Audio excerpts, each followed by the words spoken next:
Disclaimer: this video is intended for educational, historical, and documentary purposes only. Dig Dive Deep does not glorify violence or perpetrators. Our goal is to respectfully examine the timeline, warning signs, victims, and impact of tragic events in order to educate and remember those affected. Viewer discretion is advised. Welcome back, deep divers. Tonight, we are digging deep into one of the deadliest school shootings in American history.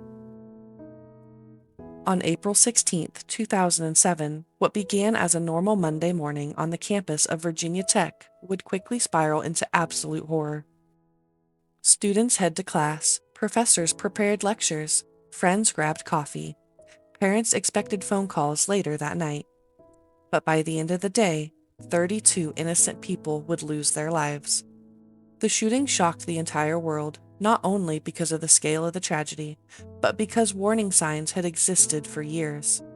Tonight, we're covering the timeline of the attack, the life and behavior of the shooter, the warning signs many now believe were missed, the response from law enforcement and the university, the lasting impact on school safety in America, and most importantly, the lives of every victim.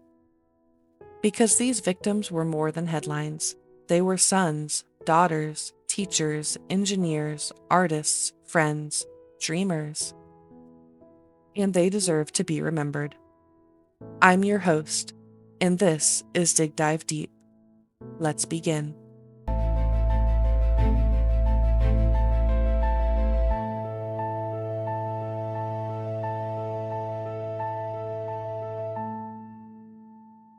Virginia Polytechnic Institute and State University, better known as Virginia Tech, is located in Blacksburg, Virginia. At the time of the shooting in 2007, the university had more than 26,000 students. Virginia Tech was known for its strong engineering programs and close-knit campus culture. Students often describe the campus as peaceful, welcoming, and community-focused. Nobody could have imagined the tragedy that was about to unfold there. But to understand the events of April 16th, we first need to talk about the man responsible and the disturbing warning signs leading up to the attack. The shooter was Seung-Hui Cho.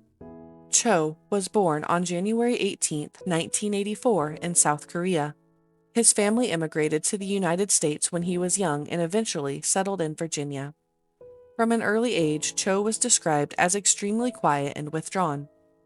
Teachers and classmates often recalled that he barely spoke. Some students reportedly wondered if he was mute. As he got older, his behavior became increasingly concerning. He struggled socially. He rarely made eye contact. He isolated himself from others. And according to classmates, he often displayed disturbing behavior. By the time Cho attended Virginia Tech as an English major, many students and professors did not feel comfortable around him. Some classmates described him as staring silently at people. Others recalled unsettling writings and violent themes in his assignments. Several professors became alarmed enough to report his behavior. One professor reportedly refused to meet with him alone. Another encouraged him to seek counseling. In 2005, Cho was ordered by a court to undergo outpatient mental health treatment after concerns were raised about his mental state. But despite these warning signs, gaps in communication and mental health systems meant he was still able to legally purchase firearms. Years later, the Virginia Tech Review Panel would identify multiple missed opportunities where intervention may have helped. And sadly, those warnings would accumulate in unimaginable violence. April 16, 2007. A Monday. Students were beginning their week. Some headed to early classes. Others were still asleep in dorm rooms. At approximately 7:15 a.m., the first shooting occurred inside West Ambler Johnston Hall, a residence hall on campus. Cho shot 2 students, Emily Hilscher and Ryan Clark. Ryan Clark was a resident advisor who reportedly attempted to help during the chaos. After the first shooting, confusion spread. At the time, some believed it may have been an isolated domestic incident.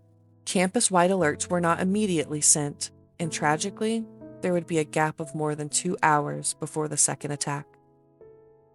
During that time, Cho returned to his dorm, mailed a package containing writings and videos to NBC News, changed clothing, and prepared for the deadliest phase of the attack. Around 9:40 a.m., Cho entered Norris Hall. What happened next would forever change Virginia Tech. Norris Hall was an engineering classroom building. Once inside, Cho chained shut several entrances. Students and professors inside initially had no idea what was happening. Then, gunfire erupted. Room by room, chaos unfolded. Some students hid under desks, some barricaded doors, some jumped from windows trying to escape. Professors attempted to shield students. Others physically blocked doors to buy time. The attack inside Norris Hall lasted approximately 10 to 12 minutes. Police eventually breached the building. But by then, 30 more people had been killed. Cho ultimately died from a self-inflicted gunshot wound before officers reached him. In total, 32 victims were murdered. 17 others were injured by gunfire. Many more were hurt while escaping. The entire country watched in shock as details emerged. Students called loved ones. Parents desperately searched for information. News helicopters circled overhead. And across campus, people struggled to comprehend what had just happened. One of the biggest questions after the tragedy was, could this have been prevented? Investigators uncovered years of warning signs. Cho had reportedly written violent and disturbing material, exhibited threatening behavior, been referred for counseling, been evaluated for mental health concerns, been declared in need of treatment by a court. Several students had feared him. Some professors had openly expressed concern.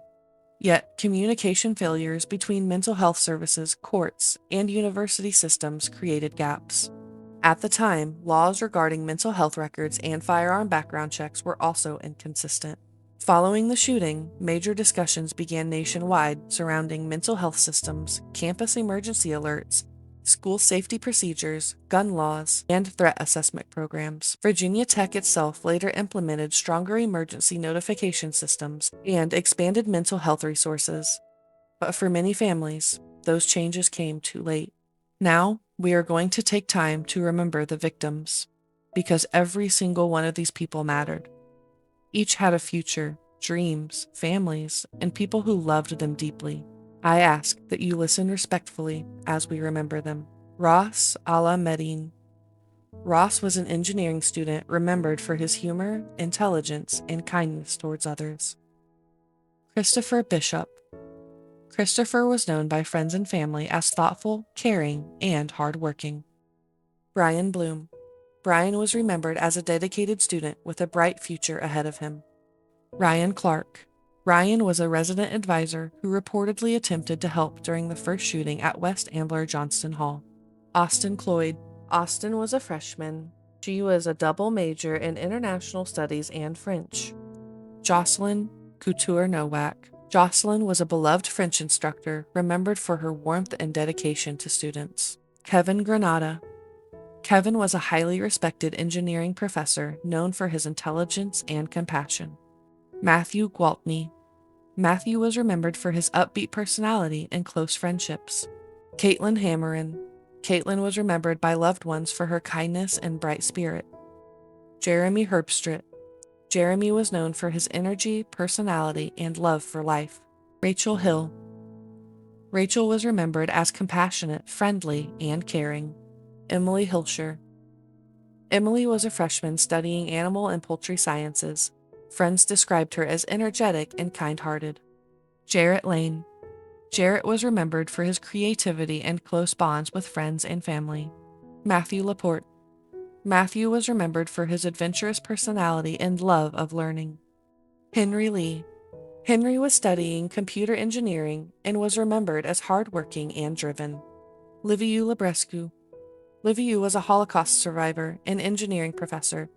During the attack, he reportedly blocked the classroom door to help students escape.